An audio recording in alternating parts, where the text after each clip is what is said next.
Hey boys, it's HarmNone. Today, I wanted to make a video about how to be a better racer in Grand Theft Auto Online.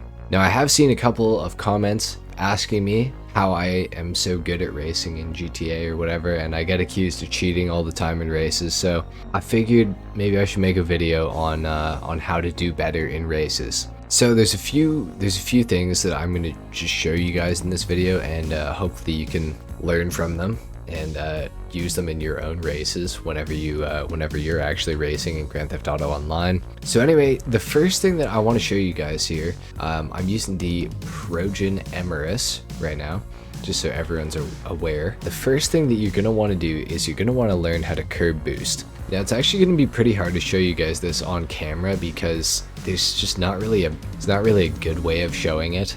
Basically, a lot of people when they're racing, they just stay like this, they just go in a straight line down the straightaways or whatever, and they don't use the sides of the track at all. Now, in GTA, there's a weird mechanic that's a part of this game and it's been in the game for literally years, and yet somehow a lot of people don't know about it. And this is how you probably get smoked in races all the time, assuming that you actually lose them. It's probably because you don't curb boost, but the people who are winning the races actually do curb boost. Now, what curb boosting is basically, it tricks the game into thinking that the car is in midair when you go over top of a curb back and forth like you just saw me doing here, or right here. Now, I'm not 100% sure how this actually works, but for some reason it's in the game and it does work. I can promise you that curb boosting does actually improve, you know, how fast your car is going. So basically what you're going to want to do whenever you're racing, you're just going to want to go like this, back and forth over the top of the curb whenever you can. Whenever you're on a straightaway, if you can do it in a corner, I mean, you can go for it, but it's kind of risky because obviously things like that will happen. It's just basically something you're going to want to do when it's actually a straightaway. And obviously don't do it if it's too risky. Like if it's right beside the edge of the track, you're not going to want to do it because you're just going to fall off. So now the next thing that I want to show you guys is you're going to want to take the inside line as much as you possibly can. Now, sometimes taking the outside line will actually be better for you. It all depends on the situation. Of course, you won't be able to take the inside line all the time because there might be people in the way. But if you take a proper racing line, you can save literally so much time in a corner. And if you do it in every single corner, it will add up. So basically, the racing line is where you're going to be able to go the absolute straightest and have to turn the least. So say I'm going around this corner, which is turning to the right. I'm going to want to come in from this side where I'm at right now, come across and come into the middle because the corner is shorter in the middle, and then I'm going to want to come out straight here and go around the corner like that. Except I'd obviously be curb boosting there, like I just told you guys. And when I'm going this way, I'm going to want to go straight across here, hug the inside line, curb boost as much as I can on the inside, and then come out like this. And then say the track did actually go this way, I'd want to come in like this and get tight into the wall when I turn left. Same with up ahead here. I'm going to want to stay as close as I can into the inside of the wall. Basically, you're going to want to stay to whichever side the corner is going. So this one's turning to the right, so I'm going to stay as close as I can to the right. And so basically when you come out of that corner there, you're going to want to come over to the other side because you're going to make it more of a straightaway when you go into the corner, so you don't have to turn as hard. Come up like this. I'm gonna just go be over here, and then you're gonna come in to the right because it's the close side. You're obviously not gonna want to hit that like I just did because I'm an idiot. You don't want to hug that and then come out to the left, hug the left, and then, you know, continue on. Basically stick to the inside of the corner whenever possible and make a straightaway out of a corner whenever you possibly can, because your car always goes faster in a straight line than it does in a turn. So just keep that in mind. Now, the reason that I picked this race to actually show you guys is because it has some very unique features that you can actually abuse to gain some time over your opponents. So, this is how you would normally do this. You go over the loop-de-loop like that and keep going. However, there is a better way. I know this isn't the way that the track is going, but you can actually do some pretty sneaky stuff like that right there. And it will actually save you some time. Obviously, I'm going the wrong way. I'm going to show you guys how to do this the actual right way now. So instead of going over the loop normally, what we're going to do is we're going to want to come into the middle like this, sort of. Just jump out to the side. Then we come over here and we curb boost. gain some more speed, and I promise you, doing that, as long as you land on your wheels, you will beat people who actually take the loop like every single time. Cutting out a loop is a great way to save, you know, a second, maybe half a second on a lap. And a lot of the loops in this game you can actually do it on, especially obviously in stunt races. So you can actually do this one here too. Just gotta be careful, that's all. You can do it like that. And there's tons of stunt races in this game where you can actually just abuse these things. You don't actually ever have to do a loop almost. So this track is one where you can definitely gain some time by doing the loops. You're going to want to curb boost as much as you possibly can, of course.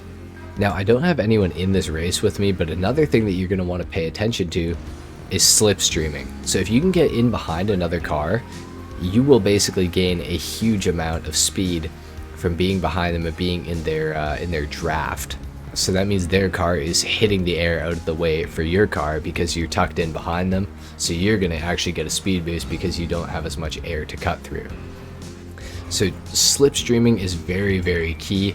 Also, if you want to get a bit of an advantage in a race, turn catch up off, provided that you actually have a fast car for that race.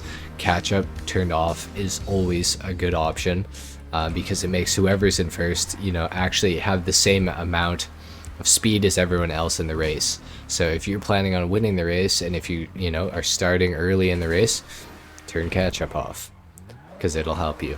If you guys are interested in finding out what some of the fastest cars are for stunt races in Grand Theft Auto Online, I also have a video about that. I will link it in the description of this video down below, so you can go and check that out if you care to. Now I'm playing on a track called East Coast. This is actually my favorite stunt race in Grand Theft Auto Online, and there are a few things that you can do on this track and other tracks that are similar to it to gain another little advantage over your opponents. One of those things that you can do is you can actually wall ride on this course.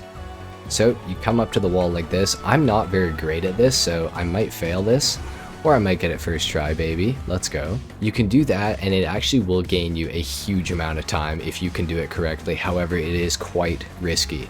So you got to know what you're doing. You got to practice it a few times. I'd recommend coming into a private race, learning how to do it a little bit. But as you guys can see right here, I'm apparently a professional at it, and this is the first time I've done that in a few years. So that is another way you can gain some time on a track like this. There's several tracks that have those in the game where you can actually wall ride instead of going around the corner. So, you know, keep an eye out for those. Again, with East Coast, this is another track that has the loop-de-loops. I'm going to attempt to do this one first try. You gotta go kind of a lot slower than you would expect. But of course you can do it, just like I did right there. You gotta watch it though. Be careful to actually have enough speed to make it over top of the jump right there, because it is a little tiny bit sketchy. Here's another place where you can wall ride on this map. I'm gonna show you guys this. Of course, it does actually hit the checkpoint. Of course, like I said, high risk, high reward. You can mess up very, very easily on those, so you gotta be really, really careful. You gotta know what you're doing. I'd recommend coming in and actually practicing it if you're planning on taking it, you know, at all serious. Another way to gain some time is to always go high up in the tubes whenever you possibly can. I find that always helps. There you go. As you can see, I skipped another loop-de-loop right there. Let's go for this. That's right. Now you got to be careful because on some of these wall rides you can actually miss the checkpoints. Like on this one, for example, you cannot hit the checkpoint when you're wall riding, so it's kind of unfortunate, but some of them you can do, some of them you can't.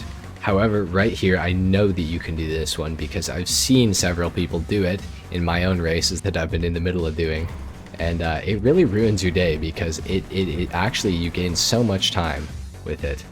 Of course, if you know how to do it. I nailed the first two that I tried, but that's about it apparently. Now this is another sneaky thing you can do on this track in particular. I'm going to try to do this first time. So when you go into this thing, you're going to want to actually just drive up the side, and then you're going to want to go around like this. Do you see how fast that was? I'll show you guys a comparison the next time I come around the track with what happens when you don't do what I just did right there. But as you guys can see, also going high up in the corners is pretty much essential. And of course I did actually hit my wall ride right there. I didn't do it very well, but I did do it, so that's pretty cool. Alright, now guys, I'm going to show you what I mean about if I do this the other way that I was talking about. Remember how I did it last time? Look what happens if you don't do it the way that I did it last time. Right? You can do it like that, or sometimes if you go way too slow, you can really mess it up the other way too. Okay, well, I'm obviously not going to be able to show you guys this.